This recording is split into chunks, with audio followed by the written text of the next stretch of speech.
We've heard of them chasing guys like Fred VanVleet and even Gordon Hayward. But once negotiations started hitting a certain price, we seen the Knicks kind of back off.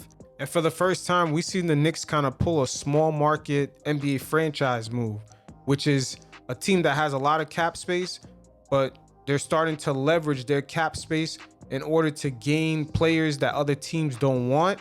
And those teams are also willing to give assets away to the other team. In this particular situation, the Knicks, they're willing to give assets away to the Knicks in order to take on that salary cap. And then we turn around and take that kind of veteran guy and then sell him off to another team that's possibly trying to compete right now. We've seen this play out with the Ed Davis trade from the Utah Jazz. The Knicks traded for him and got 2 second-round picks in order to take on his salary.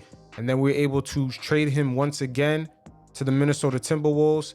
And we got a stretch 4 in Spellman. And we were able to acquire another second-round pick. The reason why the Utah Jazz was willing to give away 2 picks in order for us to take them on is because they were trying to sign Jordan Clarkson and they were trying to sign Donovan Mitchell to his extension, and they're possibly going to try to re-sign Rudy Gobert. Now, this past season in 2020, we've seen the Memphis Grizzlies have a lot of cap space, and they utilized it by taking on Andre Iguodala from Golden State and taking his cap hit, and they got a free draft pick out of doing that.